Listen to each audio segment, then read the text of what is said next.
Okay, hello everyone. Welcome to the month of May Monero Meet. Actually, I think we might have our next Monero Meet also in May. It'll be 4 weeks from now, which might, I guess it is also May. But besides the point, we have a wonderful crowd on today to talk about all things Monero and to answer questions that you have. Just have a fun time overall. There have really been a lot of really excellent things that have happened over the last month, so there's plenty to talk about. Thank you everyone for joining us. Again, this is just supposed to be super casual.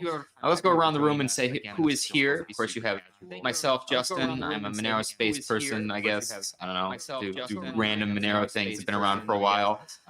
We have a new guest on, however. Nam, can you introduce yourself, please? We have a new guest on, however. Hi, so my name is Nam, and I'm calling in from Muscat, Oman, from the Middle East. It's 9 p.m. my time, and I'm really excited to be part of, the meetup today. I've sort of started to become a little bit more active in within Monero over the last few months. I first learned about Monero through the Dollar Vigilante and Jeff Warwick's group, their Dollar Vigilante and Crypto Vigilante subscription that I joined last year. So it's been about a year that I got into crypto, May last year actually, and my first coin that I ever bought was Monero. I was convinced from the start. I'm one of those people that just jump straight into Monero. So yeah, I'm excited to be here. We're excited to have you on. Thanks so much, Nam. We appreciate it. We also have Seth. Learning the keyboard shortcuts, sorry. Hi guys, I'm Seth Simmons. Been around Monero for a couple of years now, trying to get more and more involved as time passes, but mostly active on Twitter, Reddit, Matrix, try to stay up to date, share the things that I learned along the way, and yeah, happy to chat. And he also has his own blog. Please visit him. I do. SethSimmons.me. I didn't pay him to show my blog. What about you, Scott? Yep, I'm Scott. I've been around for a few years, mainly just a oddball, small-time contributor with localizations, Defcon, and now Matrix moderating, although thankfully we now have a bot that takes care of it pretty well, so random stuff like that. Awesome. Arctic Mine. Well, I've been around since 2014. And I decided to get into Monero because I didn't like the scaling in Bitcoin. And then once I become a member of the Monero community, that's what I work with the Monero community. But I do other things. I'm also on the core team and I'm involved with the policy work group, which is really interesting stuff right now. So that's where I come from. Awesome. We also have Rotten Wheel on. I'm the most unofficial and non-important of you all. I do the El Monero podcast in Spanish. I hang out on Twitter and Telegram and Matrix and whatever else. Excellent. So it's great that we're all on here. Again, this is just meant to be a chat where we talk about recent Monero news. If you have questions about what happened with Monero, leave some comments. And then if you do want to participate further later on, we do have a Monero Defcon planning meeting starting in just under an hour. So we'll try to wrap up before then. Of course, this year, we expect to still have another village. So all the discussions regarding that need to continue. So lots of stuff there. Are there any things that you think is worth mentioning about DEFCON at the moment? Or do you think best to just say, we'll have a few meetings and we'll make some more broad community announcements at that point? I guess it's still early, right? Yeah, I think it's mainly once we've settled on the name in theory this morning or in the next 2 hours or so, that should unroadblock a lot of the other tasks that we have, like CFP, website design. Nothing like classic bike shedding, everyone figuring out the name. My thought on this is it's still very much in the air of how many people will be able to be there physically present. Absolutely, yeah. I think the expectation is that most of the stuff will be present. You'll have to have be fully vaccinated to go, I think. But I think we're still waiting on everything official from DEF CON, but we'll see. But I mean, there was an official post by Dark Tangent which outlines a lot of, I think, the major points, fortunately, which is basically, for the most part, they're expecting a lot of people. I don't know whether it's a good expectation or not, but to basically pre-register, so, pay by card, but how much of the hacker crowd who has, paid for the last roughly 3 decades in cash, it would be inclined to have, that traceability element. I don't know, but that's what they're going with. If only Mainly there was just, a decentralized private way that people could pay that's like cash, but it's Yeah. digital. If yeah. only, I mean, right? honestly, I if someone hasn't already, it would be, maybe Michael or someone else could go petition for, third party kind of Yeah, payment but vendor I thing. guess there is already drama with the naming. Just imagine shielding Monero for payments. They're going to be like, what are you on about? But yeah, it's so unexpected that Defcon would take online payments when they've only done cash and in person all time. Like honestly, I remember that being a pain in the past because I would have to show up and be like, yes, I need to buy 10 Defcon admittances. So I need to get like, how difficult it is to work. I don't know, With- 3K on Yes, in your get hands. 3,000 in cash when you don't have an in-person bank branch near you. You're just going to like ATM after ATM. And then like you're probably in your account getting SAR after SAR after SAR filed. But Wait, But yeah, it would be, to Seth's broader point, if only there was a way for them to take online payments that was not requiring them to use a credit card. no, that's certainly we can an item we can bring up in the meeting following this with Michael or someone to be like, hey, wink, wink, can we get, Monero payments as a thing? But we'll see. Yeah, that's the real cypherpunk thing to do, right? Just take Monero in cash. So Go ahead, Nam. what exactly is this Defcon? It's Just a question. It's a well-known hacking conference that has had 29 editions by this year. When it completes, if it completes, okay, I'm just joking. But it's an infosec, cybersecurity, hacking, whatever, well-known, well-prestiged conference that happens in Vegas in the United States and has happened for a few years. And Monero first started with not having an official village, and then they had, I don't know, something mixed up with Blockchain Village, and after that, it got its own village. I don't know if 2018 or 2019, and from there it's been the Monero Village, and it's been 3 years of that or something like that. And well, now they're rejecting the Monero Village from having precisely the name of Monero Village in Defcon for whatever reason, because I don't know, they say that it's too obscure or too broad, something like that. And yeah, but unfortunately, the Monero project got invited again this year, and we're just trying to figure out what name it is going to be under. And there is plenty of other villages and other content during that con. But again, it's mainly InfoSec, cybersecurity, hacking themes. Anyone have admittance do numbers? other projects? Sorry, Nam, so go ahead. I was gonna ask, do other projects also come in under different names? There Like is, not their own name? to the best of my knowledge, there is a payments village, whatever that means. There is a blockchain village, and then there is us under whatever name there might be. As for other projects, I don't know. They will be shilling their crap in blockchain village, I assume. But a specific project having their own village, not that I know of. Oh, so we have been given a village, but we haven't been given the authorization to go under our own name. Yes, correct. That is correct. And we're trying still to make votes and make rounds and discuss what name should be under. But the acceptance of the village itself is already in. What about other years? Did we go under different names, or was it always Monero? No, it's been always Monero. It's been 3 years of Monero Village in a row, and now it cannot be Monero out of the blue. So we'll see. Oh, okay, that's strange. Yeah, 2018 it was shared with another group, and then 2019 and 20 was Monero Village, and 2020 was virtual, and 2018 and 19, of course, were in person.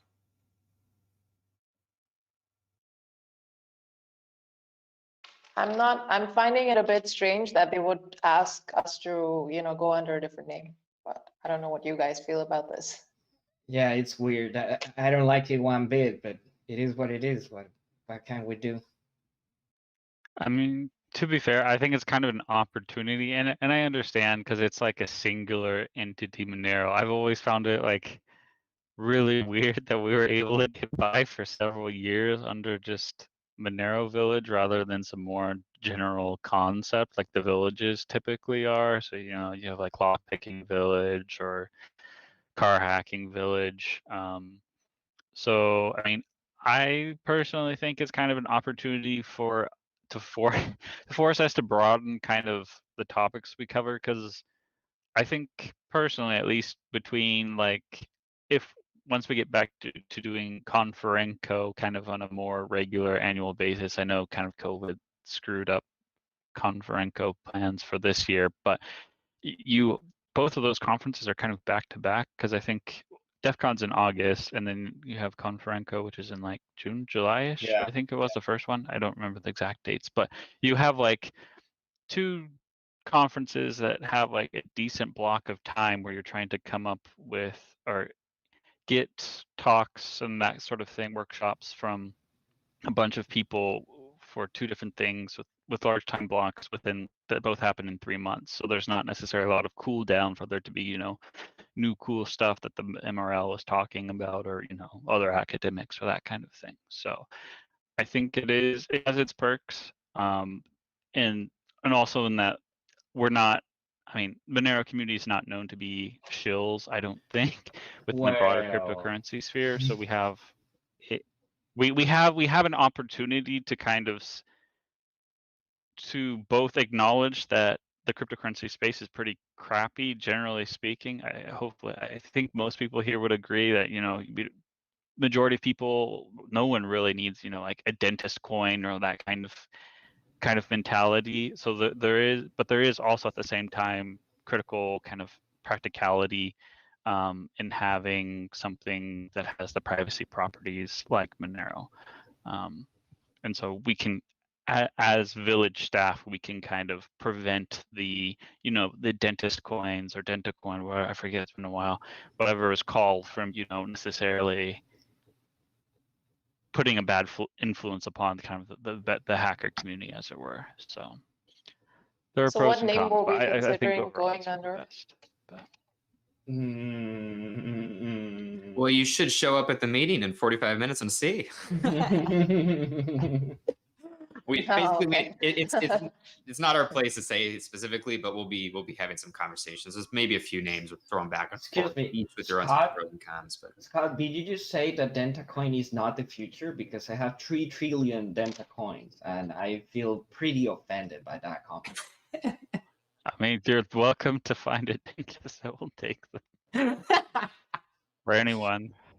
But No, to go back to the topic, and don't mind me being, I don't know, teasing. I think it speaks volume that Monero Village got accepted and taken for 3 consecutive years in a hacking conference of the realm of Defcon, which is huge. It's pretty worth highlighting that. But say, should it be cryptocurrency village? In my humble opinion, if it's the same room at Bailey's or whatever, because that's too small. If we're going to say wing all certain other cryptocurrency projects, we should be granted a way bigger space So maybe we can work something out with other projects as well, and it can begin being a collaborative thing, something that not only Monero as the leader of the village managed, but also other projects. If the case is that we go under cryptocurrency village, should it not be? I mean, it's a big conference though. Back in 2019, there were about 30,000 attendees, so it's a big opportunity to Yeah. Wow. hopefully have some like meaningful events and workshops and activities with the primary crowd. But I guess my point is, if we go for cryptocurrency, then we have to lobby or ask for bigger spaces or for help from somebody else, or you get the gist of what I'm trying to get across, right? Yeah, for sure. Yeah. I think ultimately we have to prove ourselves, right? Because if we end up going with cryptocurrency village, there's a lot of understandably negative stigma around that space, and you also have 3 other-ish villages kind of hitting on similar kind of topics. So just imagine we have to come out on your top. regular Cisco networking or encryption or whatever nerd listening to you that there is payments village, that there is blockchain village, and then there is the cryptocurrency village. They're going to be like, what? All of that sounds like just buzzwords. What is Yeah, but all then of you that? have the Doge meme go up, GME guy, and he's gonna be like, "Yeah, crypto village." So you gotta weigh the good with the bad. Yeah, I guess. So how long is it? Is it over a weekend or is it longer than that? It is a weekend, I think. Usually kicks off by Thursday or Friday and goes all the way through Sunday. But it might be just Friday, Saturday, and Sunday. Okay, too long didn't read it. It's just a weekend. Jesus. Yeah, for the village blocks, so typically Thursday is just more of a open kind of affair. Villages typically aren't open. Some villages have like open doors for like social mingling, but the actual workshop and talks for the villages are typically Friday morning through Sunday at noon. So it's about 2.5-ish days of workshops and or talks. And then it's actually part of like a greater what's known as like Hacker Week. So you have Black Hat, which is like the corpo hacker conference with all the corporations and security vendors and all that. Like I don't attend that, so I don't know the exact days, but I think it's the Tuesday, Wednesday, something like that. And then you also have B-Sides Las Vegas, which is it's a smaller hacker conference that kind of has conferences across the US. So you have like one in Florida and so forth, depending on the time of year. But it's basically an entire week of hackerish things in Vegas. B-Sides in was one like a form or spin-off. another. Like, we're going to make a smaller movement all spread over the country, over the US. And then it was way more local. And the way they did it out in Vegas is that, let's say the Defcon conference kicks off Friday officially.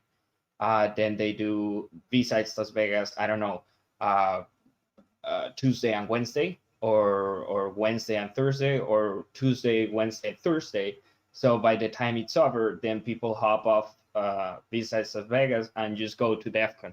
They coordinate that every year. Unfortunately, this year, B-Sides Las Vegas is not happening because, the virus shenanigans, and it's not occurring. It's just not happening. So it's only Defcon. I don't know about Black Hat, but those other two are just unrelated to Defcon. Not unrelated, but you know what I mean. Other things. So it's a physical one this time. It's not an e-conference. Officially, it's hybrid. They're going to try and roll it hybrid. Like, it's going to be both virtual and in person for those people that do manage to get to Vegas. Right. Yeah, And what's the date? expected Expected date. The date is basically August 5th through August 9th. Oh, okay. Nice. So I'm guessing most of you are going to be there. My lawyer advised me not to disclose that type of information publicly. I'm sorry. You will have to speak to my lawyer for getting that type of information. Yeah, it's Okay. normally nice. A pretty large Interesting. Monero crowd goes when it's available. I don't know if COVID will change things a bit, but back in 2019 and 2018, there was a ton of enthusiasm, quite a few people there. The Monero party is always fun. So yeah, it's Yeah, you can tell some stories about the Monero party. No, I can't. Sure. Anything else on Defcon before I, we broaden this up to some other recent Monero news? The Triptych prioritization meeting, ring size to $1 Yeah, so there was a meeting. I wasn't able to attend it, but during the meeting there was a discussion about how to further work on Triptych implementation, and it helped specify the scope for Serang and CipherStack's Triptych CCS proposal, which was then moved and funded, and now is being worked on by Dr. Serang Noether. And so that's continuing. That's mostly multi-sig research, so that we can maintain the new multi-sig wallets, which will be required under the new version. So funds are never going to be at risk. It's just one of those things where things are going to change, and we'll have to make sure we communicate that change appropriately when we get there. Does anyone have a summary of that meeting? Did you attend? Yeah, yes, I did. I mean, basically, a lot of the discussion centered around multi-sig, because a multi-sig requires some careful thought in order to make sure that it can be migrated to Triptych, and for that matter, to Arcturus. So that was a lot of the discussion centered around, largely because that's where the work needs to be done. That was kind of my read from it. It's possible. It's just going to take a fair amount of coding, a fair amount of research to get it working and functioning properly, and to ensure that we have essentially a seamless transition from the existing multi-sig implementation, so that you have that backward compatibility. So that was what the main discussion on that meeting, I think, centered on. And there was my read is was a strong consensus to preserve multi-sig, and that was kind of the outcome of that meeting. So that's in a nutshell what my impressions were. Awesome, thank you. Okay.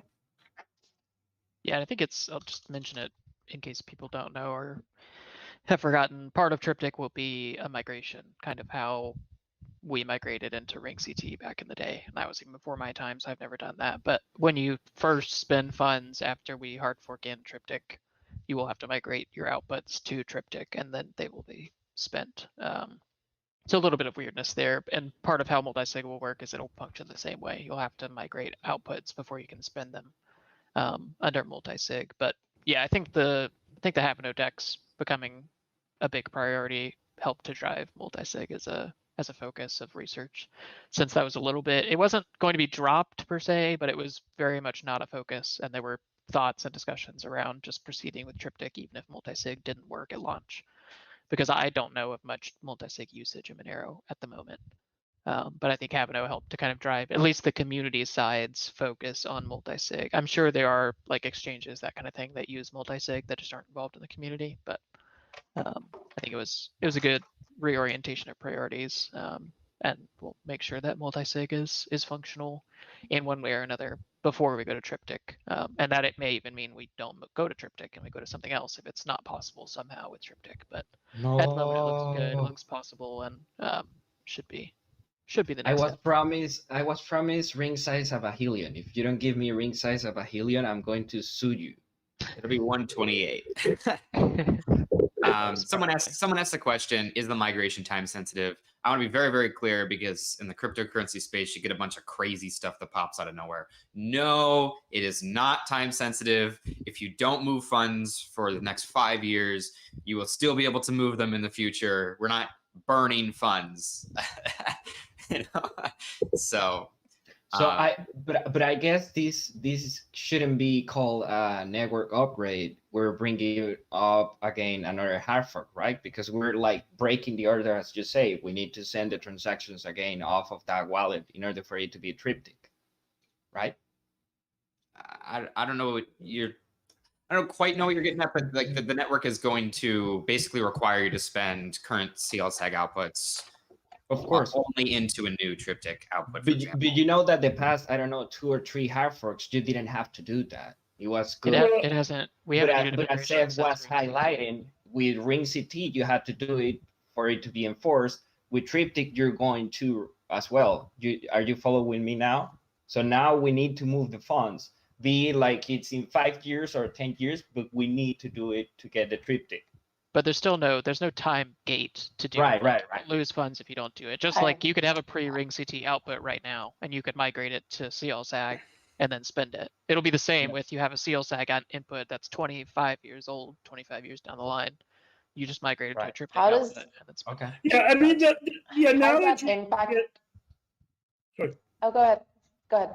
No, the analogy with what happened with Ring CT is that if you actually, it's actually quite seamless. I mean, you spend the output, and then what you get back is CLSAG outputs. The output that you send to the other individual, to the other person, and also your change comes back as a CLSAG output. I mean, that's basically, so it'd be analogous to that. But from a user experience, it was it's totally seamless. I mean, you basically spend the output, and what you get back on your wallet is a CLSAG output. Okay. Okay. I Thank think you. the interesting. So I was a little less on the technical side when we did the Ring CT transition, but I was still around. And I think the biggest surprise at the time we got as a community was just the quick adoption and the very limited like user experience hurdle on the GUI side. We thought like people using the official wallets would take like a year to really fully like fix everything over slowly. You know, we have a period where we kind of have both enabled, and it really was just immediate, you know, turn this thing on, and it was like, oh, now everyone's using these outputs, and then no one was using the old ones anymore. And so there, when a user's spending, they don't need to think about, like, they don't need to click a little convert button. They just say, I want to spend to this address and click spend, and it does it for you. There's no any other weird part on the user experience side. So I think it's, for them, all they need to do is update their wallet, just like they have to do now, right? There's no other difference from the user experience, which is good. It's great. The only difference, What happens? the only caveat is for people who have multi-sig wallets. Go ahead, Nam.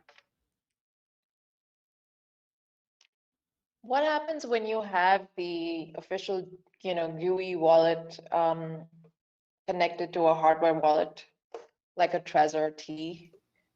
I mean, do you have to move the funds from your hardware wallet to the next version of? It essentially would I be don't know, like the multi-sig if you've wallet? ever churned or heard of churning. It essentially functions like that, from my understanding. Like I said, I haven't gone through a migration myself, but my understanding is you're basically spending the funds to yourself to get You just outputs that generate are a new Triptych a new sub address and set it to yourself, and that's it. Supposing that your wallet is upgraded and your node is upgraded to that hard fork release that is going to happen in 2022 or 2023 or 2030, whatever we decide on Triptych or anything that we're going to implement. That's churning in a But nutshell. when you connect the official wallet, it always says this, it gives you a message saying daemon syncing. Are you familiar with that message? And I think that's just, I mean, it's putting the node, it's running the entire node, and then it says 80% complete, 90%, 100%. Like, it takes a while to get to 100%. Is that what you would need to just do, or you would need to download a different version of the? You just need to update the your official GUI. wallet. That'll include the updated node. You won't need to do any special things behind the scenes. It'll just be that first time you want to spend funds, you'll essentially have to send them to yourself to upgrade the outputs. Well, I mean, and then you just spend as normal. yeah, I mean, Okay. I actually don't even think you need to go through the process of sending to you. You don't at least need Oh, to you're right. think about the process of sending You're to right. yourself. So that literally all you need to do is just update your wallet. You don't need to touch your Trezor. You don't need to move keys onto another Trezor or do anything. All you need to do is just update the GUI when the update comes out, and it'll work in the same sense where you need to update the wallet for all the previous updates we've had. The only caveat is if you have like a hardware multi-sig wallet where you have several things, and that's where it gets a bit trickier, but most people don't do that. Most people just have their one Trezor connected or ledger connected to the GUI. All you need to do is update the GUI and it'll be good. That's it. Yeah, good catch. I forgot that it was just an automatic migration. So you just upgrade and go on with life. Just to further on Nam's comment, what actually happens is if your node is not synchronized, if you powered up your node, and then the first portion is the node is synchronizing with the network, and then the second portion in the wallet is when the wallet synchronizes with the node. Okay. So that's what you're watching. So if your node, if you have your node fully running in the background all the time, and you open up your wallet, then you're synchronizing the wallet with the node. But if your node is not totally up to date, it has to synchronize first, and that's the daemon and then it synchronizes the node, the wallet with the node. So that's what you're observing. Yeah. Okay. Yeah. Something like that happened to me on the Aeon wallet, which is a Monero fork. I had to download a new version to be able to see my funds, all that stuff. So I had to reach out to the exchange, to TradeOgre, and they were like, "Oh, you probably just don't have the latest version." I was like, it's been like 18 hours. My funds haven't gone. I'm not a technical person, so I was just starting to freak out a little bit because never gets lost. I mean, it's always going to get there. It's just, but then I was getting concerned, and then they said, "Oh, what version do you have?" And I was like, "It's 13." And then they said, "You need the 14 or whatever." So, but anyway, yeah, I get it. Yeah, that's the Thank you, painful guys. part for users with hard forks is if they don't upgrade, they'll have that problem because you'll essentially, if you don't upgrade, what the hard fork means is the chain forks, the rest of the network goes on with the new chain that's upgraded, and the old chain can go on, but normally doesn't. Normally, no one's mining it, so then your funds get spent. They're in the new chain, but they're past where your wallet can actually sync up to if you're not upgraded. So, yeah, it's a common pain point for users if they don't stay up to date. So that's why it'll be really important that we just message out broadly everywhere, make sure everyone has every possible chance to update, give plenty of time before the hard fork, that kind of thing. The GUI luckily now has a little notification that's like, your wallet is up to date. Click the download button. So, example of user experience improvements, trying to make that easier. But yeah, you still don't want to be having these every day because it'd be very annoying. So it's a trade-off. But Triptych is very much a big update that is worth causing a little bit of upgrade pain for. Any other questions on Triptych? The good thing is that the size of the transactions are not going to be that heavy either with Triptych implementation. So even though we keep harrying the ring size is going to have a hillion, the size of the transaction is not going to be severely impacted. I kind of comment on that.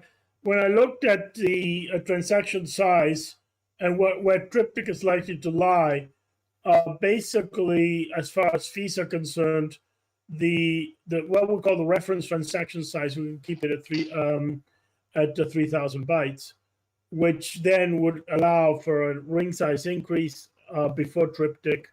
I think about 25, although most people are talking about 15 to 19 in that kind of range. And also would allow to make it pretty seamless size-wise with respect to the implementation of Triptych, depending on how big a ring size is chosen in Triptych, of course. So there wouldn't be a significant change there from what is basically on the works right now. Yeah, as far as I understand it, the transaction size will stay about the same as it is today if we bump up to 64 or 128 ring size. Because the nice thing and the advantage of Triptych is it's logarithmic scaling for ring size increases instead of linear. So that's why we're able to massively increase the ring size without massively increasing the transaction size. Triptych when? But the thing to keep in mind, though, is that verification does not scale with log in Triptych. So that's going to be the limiting factor, I think, with Triptych. It's going to be verification time as opposed to ring size. The good news is that no one understands verification time outside of researchers, so they're just going to look at the transactions. I'm kidding from a marketing perspective, obviously. We can't just say, screw the verification time, but no one's going to notice if we accidentally make it quite large. Well, it would take a long time to sync. I mean, that's basically when you actually are syncing a node from scratch, for example. That's where it could be an issue. But again, you also have to bear in mind that we have this continued running of what is sort of an extended Moore's law, which effectively sort of negates that. I mean, I know I'll be saying this a lot of time when it comes to bandwidth and size, but for example, if you look at Nielsen's law over the last 10 years, it's, and that's going to 11 years, 1 megabyte of Bitcoin transaction size is like something like 86 or 87 right now. And if you simply factor in the improvements in bandwidth. So, I mean, it's the same thing with CPU time. I mean, if you improve your CPU time, well, yeah, you can keep increasing that verification time and people aren't going to notice it because the devices are faster. Yeah, I think who really gets hurt by that, though, is people not in first world countries. Because if you have lower end, older hardware, that verification time can get pretty painful for initial block download, especially if you don't have an SSD. I think that'll be the other thing that we'll want to push with Triptych is, hey, if you're running a node, use an SSD. Like, it's just, we've said that for years, I know, and we even have the prompt in the node if you're running on a old spinning hard drive, but you just need to be using an SSD. They're cheap, they're available to the defaults in most devices nowadays. Yeah, I You get should be up on Get Monero. If you don't have an SSD, don't even try, please. Well, I would beg to differ on that one. If you have a big enough hard drive, like about 10 terabytes, it works fine. But so annoying. if you have a really humongous hard drive, yeah, 10 terabytes, even down to about 3 terabytes, you'll be okay. Well, if you have a RAID array of, I think I have a 12 terabyte RAID array that I built in 2013, and it runs Monero fine. But if it's a humongous disk, you're okay. But the question of the difference between developed and developing countries, I would like to refer to Roger and Will to Nam on this, but my understanding is sometimes you see much more faster increases in developing countries, simply because the infrastructure, you sort of skip the older, more obsolete technologies. Like nobody's going to go ahead and dig up the streets of Nairobi and lay copper wire. They'll put fiber optic in there, but they're not going to put copper wire in there. Yeah, I mean, that's kind of my point. So you get this as sort of a different sort of response on that. So if I understand correctly, you're saying that developing countries adopt the newer technology faster or something? Well, yes, because you don't have the infrastructure. Like you don't have reams and reams of copper buried in the streets like you do in the United States, for example, or in Canada. And so when you put the infrastructure, people are going to put fiber optics in cell towers, so 5G or whatever. Yeah, no, I think you're on the right track there. I wouldn't differ with you. And there is even cultural side of it that, of course, I don't know, but Venezuelans particularly, they're always trying to be on the top level. Like, oh, there is a new iPhone, I need it. And it's not that they need it, it's that they want it, just so you get it. But culturally wise, everybody's like, I want to be on the latest technology. I want to use the one that is faster, fancier when compared to old technologies. Whether they can afford it or not, that's another story. But the mindset, the way people think, yes, it's definitely that. We have the same issue here. So I live in the GCC. It's 6 countries. Saudi Arabia, UAE, Bahrain, Qatar, Oman, and whatever. I'm missing one. UAE? Yeah.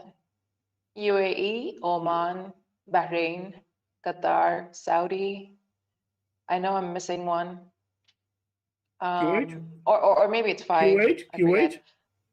Yeah, Kuwait. Yeah, Kuwait, exactly. So there's 6 countries. I knew I was missing one. And you know, I mean, energy is pretty cheap. We don't really pay a lot. Everything is subsidized, like starting from the gas. The you know, the electricity bills, everything is, it's reducing. The subsidies are reducing, but it's pretty subsidized. But then when you talk about mining, I really don't think anybody's mining here. So culturally, it's something that I don't think, I've never heard of anybody mining in this region. Maybe they are, maybe somebody is at home. Nobody's even heard of Monero. That's a different conversation. But yeah, people always want the latest cell phones and cars. Like those are the two obsessions of this region. So, hey, maybe one day, you know, if we can mine Monero with how, you know, how they're talking about mining Bitcoin with an Android phone, maybe we could, that would be cool. Or just put your phone on the charger at night and you're mining Yeah, Monero. there was some back and That would forth be on pretty Twitter cool. about that. I didn't know somebody had actually made an XMRig port into an Android app that actually has rules like that, where you can set it to mine only on Wi-Fi and only on charger, that kind of thing. But it looks like development is dead. Whoever created it hasn't touched it in like a year and a half. But I know Monero hopped on Twitter and was interested, so it'd be cool if somebody could integrate that into Monero or Cake. The other thing I'd love to see is, That would be really cool. yeah, it would be really nice. I think Sorry. it could be a nice way to build up some hash rate without really any harm or extra steps. Just run in the background whenever you're charging overnight. No big deal. Mhm.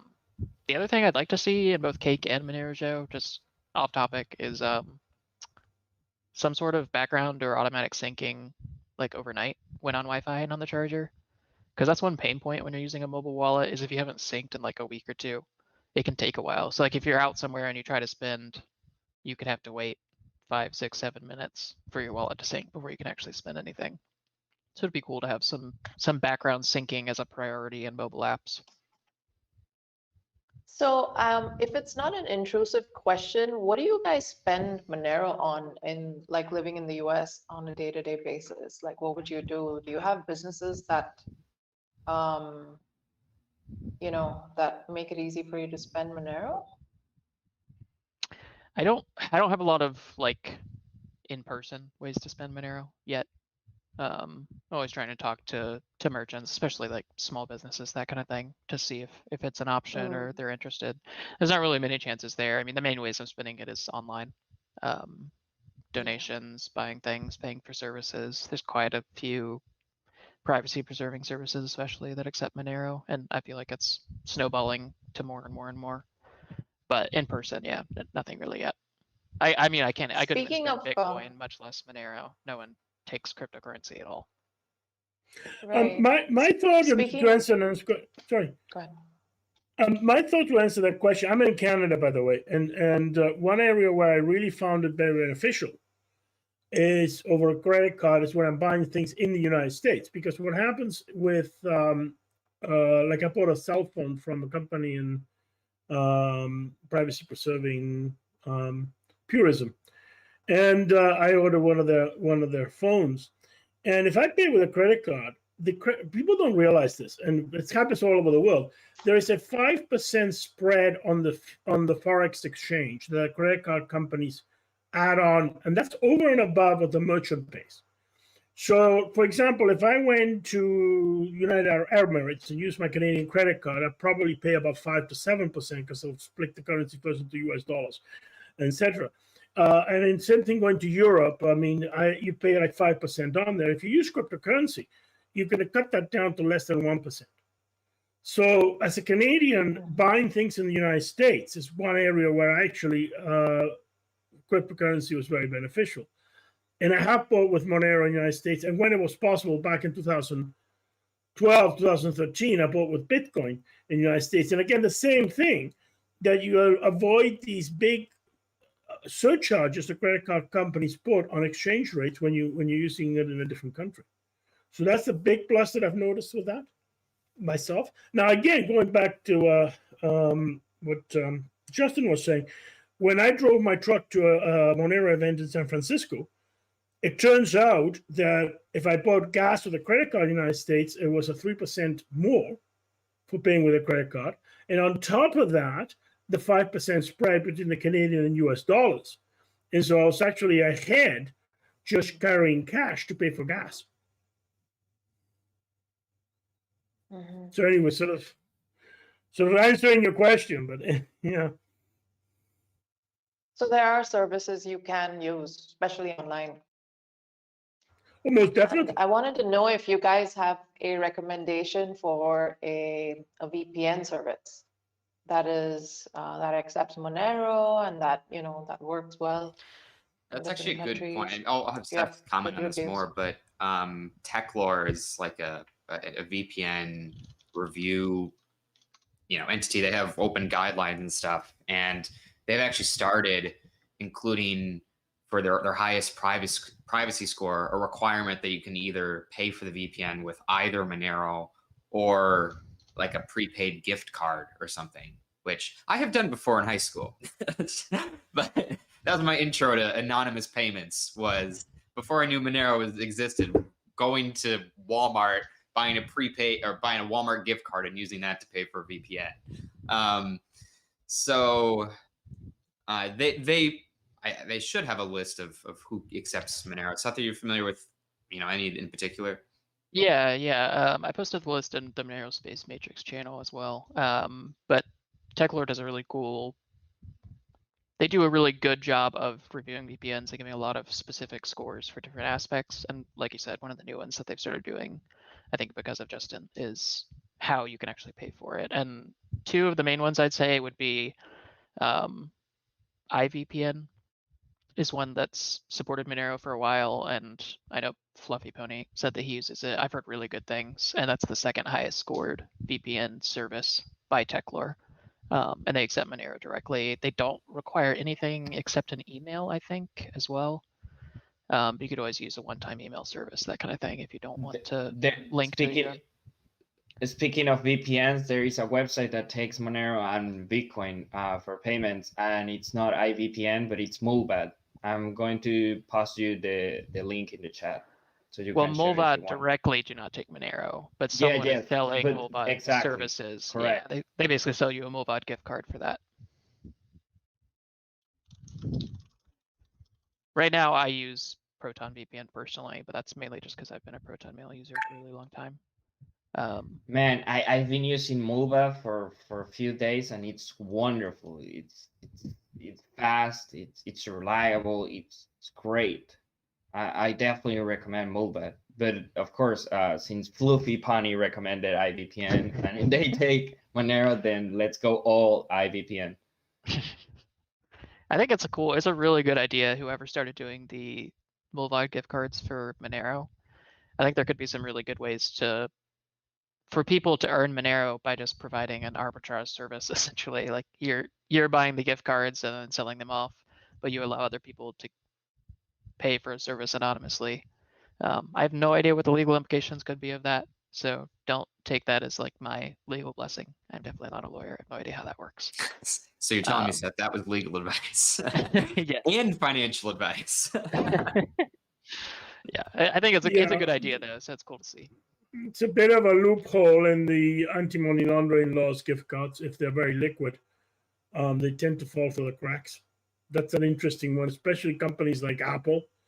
I was at a drugstore, London Drugs in Canada here, and one guy ahead of me wanted to buy like thousands of dollars worth of iTunes cards, and they actually shut down the register, and they were playing along with this guy. And I was wondering, I'm thinking money laundering here. Who needs thousands of dollars in Apple gift cards? What are they doing? Are they farming ice sheep? They're just buying the latest MacBook computer, No, but the iTunes cards. Yeah, so it's like, and the thing is that these things are liquid in the black market. I mean, they do trade. People will actually take an Amazon gift card and sell it, and say in an African country, someone wants to buy stuff from Amazon. So there's a way of sending money around the world that is kind of under the radar. Is in fact the bigger the brand, the more liquid the cards, and people are buying iTunes cards and Amazon cards and then trading them for local currency. And so what happens is one person wants to send money to that country, and then people in the country, say for example, an African country, and then people want to then turn around and buy stuff from Amazon in that country. So there's this market of trading the codes and trading the cards, and this has gone right under the radar of all of the compliance people, and also for because it's considered it's not considered fungible when in fact it is, because of the nature of the brand. So yeah, it's a loophole in the system right now. Prepaid credit cards. I don't remember who did this work, but they were trying to find out how you could buy. They were basically doing a write-up on how they could purchase, Bitcoin peer-to-peer without using KYC. And the way they actually did, like, they checked out BISC, and it was like, didn't work out because you needed Bitcoin to buy Bitcoin, right? Like all the stuff like that.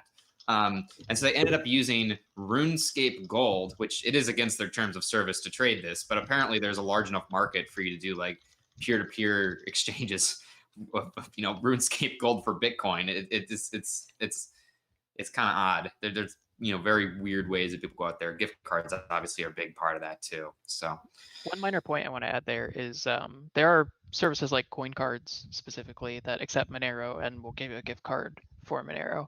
So that can be a really good way if you want to use your Monero to pay for services at places, especially like in person, that don't accept Monero. That's a way to do it. I mean, it's definitely an extra hoop. It's a pain in the butt, but it's an option if you're wanting to spend Monero and they don't accept it. And then you could always at the same time mention like, hey, I would really like to pay with Monero directly, but instead I had to do this through a gift card. Here, you can set up your wallet this way and give them the spiel. Seth, before we go here, just because we have a few minutes, can you walk through the year in review posts you made recently, or some of the biggest highlights from Monero? Because we had the Monero-versary a few weeks ago. How did Monero fare over the last year? Yeah. Can I screen share in this? Is that a thing? You should. Yeah. It should be the create a secondary stream button. I'm trying. I see a second box, but I had- actually.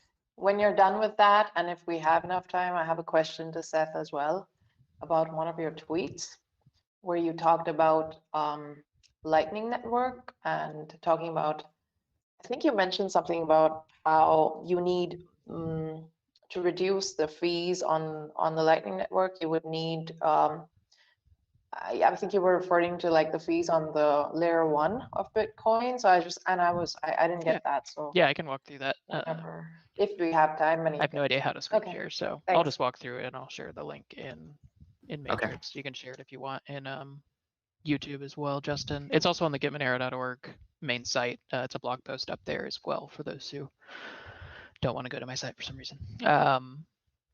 But yeah, it was quite the crazy year for Monero. I kind of took the chance to walk through a lot of statistics, walk through a bit of the like CCS campaigns that happened, major upgrades, that kind of thing. But I really wanted to kind of do a look at the stats of Monero itself and see how we as a community had done, how the blockchain had done, how we'd grown, that kind of thing. So just some really quick highlights. And this is looking at April 2020 through April 2021. I also did the year prior, just so people could get a feel for kind of the year over year growth.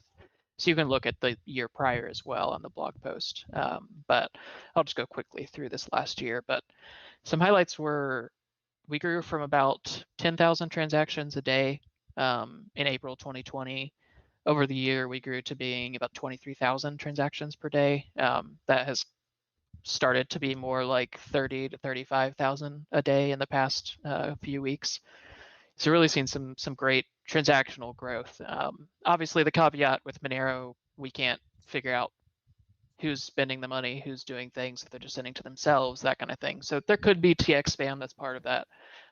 But with looking at all of the other statistics, I don't think that that's the case. And just a cool note, in the year April 2019 through 2020, there were 2.8 million total transactions. And then in this last year, there were 5.9 million. So massive jump, 208% year over year growth. And I think also important to mention that every single one of those transactions protected the sender, the receiver, and the amounts involved. So really cool that everyone who's doing that, all 5.9 million transactions, were private. quickly, blockchain growth.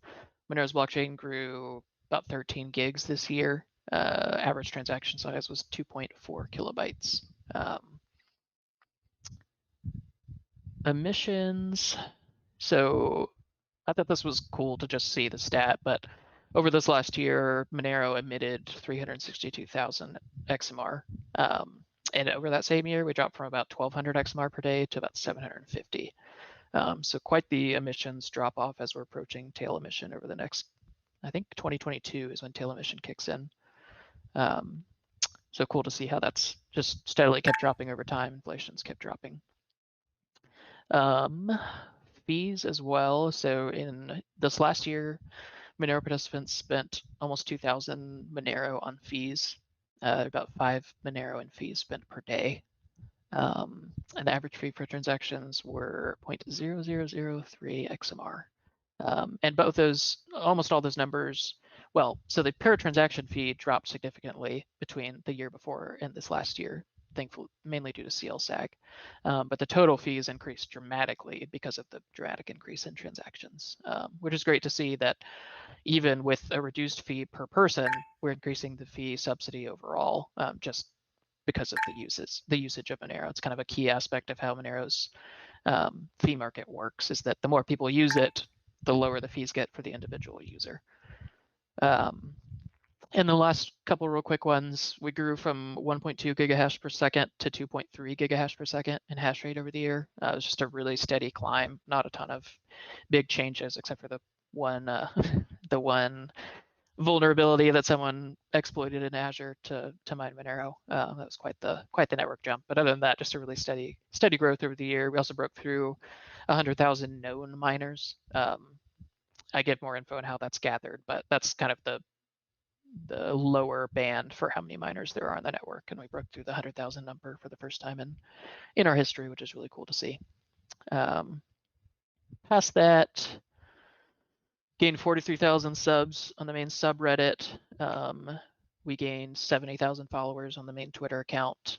And then I also highlighted some kind of top tweets, top Reddit posts, top CCS campaigns that I thought were newsworthy, and then some major upgrades over the year. But there's a lot more info in there. There's graphs, all that fun stuff. So I definitely recommend taking a look at that.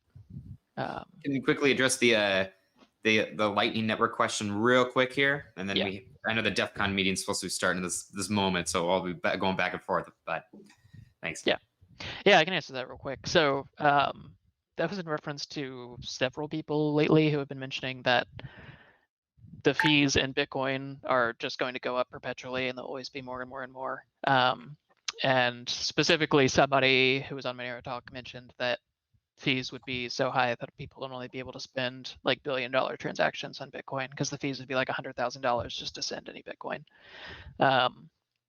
And I don't know why they think that's okay, and then also shill Lightning as a solution for all their problems. Because if you're a Lightning Network user, the way that the security of the Lightning Network functions is that if there's a problem, if like the other channel participant tries to steal your funds, if they just become non-cooperative, which if they bring their node down, you actually can't use the funds in the channel until you close the channel. So if any of that kind of thing happens, if there's any kind of malicious attack, if you just want to close the channel and get your funds back so you can shift them to another channel, you have to do that on chain. And so if the fees get too high, let's say you lock in $1,000 into a Lightning channel, and obviously that's in Bitcoin, but then the fees keep going up, the price keeps going up. So maybe it ends up being $10,000 in Bitcoin in a Lightning channel, and the other channel participant attacks the channel, steals your funds in some way. They can never actually steal your funds if you can settle back to the main layer, because you have the way to prove on the main chain that you own the funds in the channel. So you should be able to settle back to the base layer. But if you have $10,000 in your Lightning channel and the fees to do any kind of transaction on the Bitcoin base layer are $100,000, for instance, or even $11,000, in order to settle that $10,000 IOU that you have in Lightning, you have to pay that fee on the base layer to actually be able to get that money back and to prove that you own it.